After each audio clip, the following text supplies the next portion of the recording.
A woman called Johanna Shannon goes to throw out something wrapped in a sheet. Claire, her daughter, rides her bicycle with her dog Maximum. Johanna enters the home, appearing disoriented. Claire returns home to see Johanna hanging herself in the attic. Claire, a teen, wakes from her nightmare. She gets ready for school. Claire takes her bike to school and encounters her Uncle August, whom her father for some reason won't let her speak to. Claire becomes preoccupied and is almost hit by popular girl Darcy Chapman. Claire simply scratches her knee and tears her leggings. Claire arrives at school to see her father, Jonathan, dumpster diving with his friend Carl. She rushes to tell him to go, embarrassed. Claire then joins her pals June Acosta and Meredith McNeil, revealing that she has a crush on popular guy Paul Middlebrook. Darcy also takes advantage of the situation by hitting Claire with her drink. Back home, Claire returns to see her dad has found a large music box. Claire opens it and reads that the box grants 7 desires. She scoffs at it. Claire is at school with June and Meredith the next day when they start giggling as Darcy and her circle of cruel girls come by. Darcy inquires as to why Claire is laughing, and Claire responds that she referred to Darcy as having ultimate smegma, which is a type of vaginal fluid in both males and females. Darcy slaps Claire, who slaps back. Claire is then knocked down, to which she responds by throwing Darcy to the ground and engaging in a girl fight. When Claire gets home, she takes the music box and makes a hypothetical wish for Darcy to rot. Darcy awakens the next morning after an obviously insane party in her house to find part of her hands, feet, and face grotesquely rotten. The word gets around the school that Darcy had necrotizing services from a spa, which implies Claire's dream has come true. However, the next morning, Claire goes looking for Max and discovers his dead body under the house's deck. Jonathan and she bury their puppy. Claire decides that after spending the most of her day longing for Paul, her second wish should be for Paul to fall madly in love with her. When she returns to school, Paul approaches her and expresses genuine interest, even in front of his girlfriend Lola Sanchez. Uncle August is getting ready to take a bath at his house. He fills his tub with water and steps in, only to slip and smack his head on the tub side. He regains consciousness only to die after hitting his head on the nozzle. Claire wonders to her father after learning of August's death if August left his inheritance to anybody. Jonathan is skeptical that he or Claire would have been mentioned. Given their current financial situation, Claire walks to her room and tells the music box her third wish, which is that August had left her everything. The next morning, Claire is awakened by Jonathan, who informs her that August has presumably given Claire his whole estate. Soon after, the two buy a house and begin driving showy automobiles. Jonathan offers Claire his credit card so she may go shopping with June and Meredith. Paul officially ends his relationship with Lola and promptly asks Claire out. She thinks about it for a while. Mrs. DeLuca, the Shannons' erstwhile neighbor, is cooking supper at her house. She dumps something down the garbage disposal and sticks her hand in there, dangerously near to the switch. In the meantime, her pans on the stove look to be on fire. Mrs. DeLuca draws her hand away from the burner and turns it off. She then returns her attention to the wash basin. Her ponytail falls into the disposal, and she switches it on by accident, causing the disposal to yank her hair and break her neck. Claire is still irritated by her father's habit of skip diving for trinkets. She grants Jonathan her fourth wish in order for him to be less awkward. Jonathan suddenly transforms into a suave saxophone musician that even Claire's friends find appealing. Claire approaches her friend Ryan Huey for assistance in deciphering the word on the music box as well as its history. They pay a visit to his cousin Gina's flat. They discover that the box has been passed down for generations, but they are unable to decipher the words. Gina forwards the sentence to someone for a response. Gina is alone in her loft that night when she receives an email with the translation. It starts to frighten her out when she claims it's screwed up. She calls Ryan outside, but he does not answer the phone. The door behind her smashes, and she drops her phone. As the electricity goes off, she returns inside. She trips in the dark and lands face first on a bull's horn monument.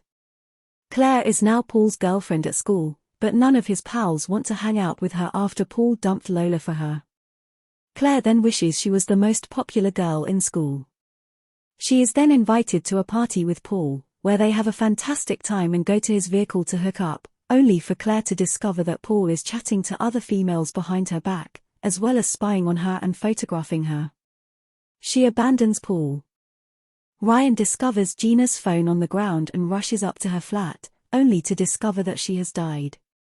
He approaches Claire at school and informs her that the line on the box translates to "when the music stops, the blood price is paid." He informs Claire that Gina has died. Ryan also informs Claire that he has discovered further information regarding the box's past. Those who used it all were killed. He alludes to a man, Jerry O'Connell, who exploited the box's desires to improve his life only to lose his wife and children. He set fire to his house, killing himself and the box within, but the box survived. Claire and Ryan try all they can to destroy the box themselves, burning it, sledgehammering it, etc., but nothing succeeds. Claire arrives at Mrs. DeLuca's house and is greeted with a foul odor. She then discovers Mrs. DeLuca's lifeless body beside the washbasin. Claire informs June and Meredith about the box and her wish-granting ritual. Meredith chastises her for not wishing for positive things instead of herself.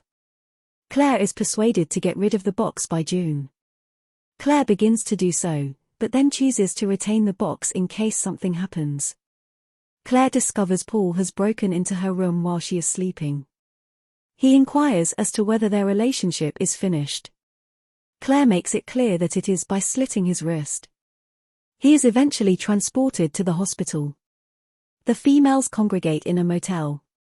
Claire receives a phone call from Jonathan stating that he is on his way to a show, and he shortly has a flat tire. The scenario alternates between Jonathan changing his tire and Meredith leaving alone to play a phone app. Claire reveals to June that she failed to dispose of the box. Meredith then enters a lift and returns to her pals. Two drag racers nearly collide with Jonathan. He climbs beneath the car to get a missing item, nearly causing the car jack to come loose. Finally, he knocks the spare tire loose, causing it to be struck by an incoming automobile and nearly ripping Jonathan's head off. Meredith's lift then fails before plummeting entirely and crashes to the ground, killing her. June holds Claire responsible for this. Claire is struggling with the outcome of her wishes and the prospect of reversing them. The desires are eventually undone when Claire and Jonathan's money is stolen since Uncle August never paid his taxes. They return to their old house. Darcy returns to school with her skin healed, but she remains a jerk to Claire. Claire discovers that June removed the box from her room in an attempt to get rid of it, but Claire returns it. Utterly frustrated and losing her mind, Claire tries to resist making another wish, but she makes her sixth wish be that her mother never committed suicide. Seconds later, she hears Johanna's voice. Claire embraces her mother for the first time in years. It also turns out that in this new timeline, Claire has younger twin sisters. The happiness is short-lived. Claire sees Jonathan outside under a tree as Carl is trying to chop off a branch with a chainsaw. Claire runs outside to warn her dad, only for Carl's ladder to wobble, causing him to accidentally swing the chainsaw down and decapitate Jonathan. Claire rushes up to the attic and discovers one of the same box amid her mother's paintings, prompting her to realize her mother formerly owned the same box and it was responsible for her suicide. Claire shouts at the box, wishing to use her last wish to return to the day her father discovered the box. Claire awakens that fateful day. Max is sleeping on her bed. She phones Meredith to hear her speak, irritated that Claire woke her awake. Claire asks Jonathan if she might accompany him and Carl on their search for items. Claire discovers the box in a bin and wraps it with a sheet before carrying it with her. She tells her father she loves him before leaving for school. Claire approaches Ryan and hands him the box, explaining that she knows Gina and that she can decipher what the box says and that they should get rid of it. She also makes plans to see Ryan for dinner and kisses him in front of June and Meredith. Claire happily walks away. Darcy then strikes Claire with her car, sending her body flying several feet and slamming against a windscreen. All of the pupils watch in horror as Claire dies on the windscreen of the other car. Ryan is seen finished digging a hole to bury the box in the post-credit sequence. Then he looks about and takes the box from the bag Claire gave him, telling him not to open it to see what's inside and to bury it so no one can discover it. He cleans off the dirt around the box, reads the Chinese lettering, and says, 7 wishes, before turning around with a cruel smile on his face, and the movie ends. Subscribe for more videos like this. Turn on notifications and leave a like to help the channel out. Thank you for watching.